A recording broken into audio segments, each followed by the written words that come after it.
ഏത് സമയത്തും ഉണ്ടാവും. അപകടത്തിലേക്ക് നയിക്കുന്ന കാരണങ്ങൾ പലതാണ്.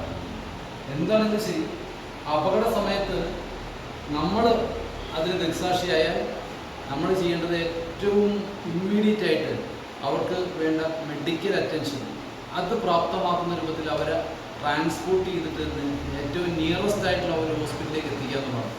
അങ്ങനെ ട്രാൻസ്പോർട്ട് ചെയ്യാൻ നേരത്ത് അവർക്ക് വേണ്ട കെയർ, പ്രൊട്ടക്ഷൻ, അതുപോലെ തന്നെ ട്രാൻസ്പോർട്ട് ചെയ്യുമ്പോഴത്തേക്കും വേണ്ട ചില മുൻകരുതലുണ്ട്. ആ മുൻകരുതലോടെയാണ് അവരെ കൊണ്ടുപോകേണ്ടത്.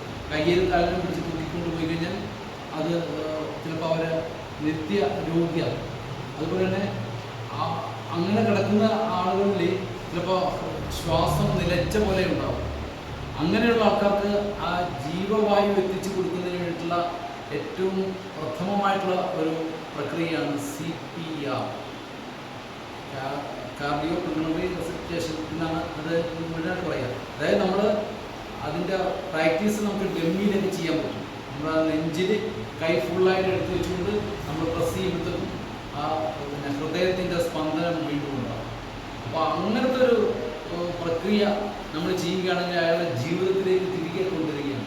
അങ്ങനെ ജീവിതത്തിലേക്ക് തിരികെ കൊണ്ടുവരുന്നതൊക്കെയാണ് നമുക്ക് ആളെ ജീവൻ കൊടുക്കുന്നതിന് തുല്യമായിട്ടുള്ള കൊടുക്കാൻ പറ്റുക. അതിൽ നമുക്ക് വേണ്ട സഹായം ചെയ്യാനായിട്ടുള്ള ഒരു നിയമത്തിൻ്റെ പ്രൊട്ടക്ഷൻ ഉണ്ട്. ആ നിയമത്തിൻ്റെ പേരറിയുമോ? Good Samaritan law. നല്ല ശമരിയക്കാരനാണ്. നല്ല ശമരിയക്കാരെന്ന് പറഞ്ഞാൽ ആൾക്ക് വേണ്ട സഹായങ്ങൾ അപ്പം തന്നെ ചെയ്യും.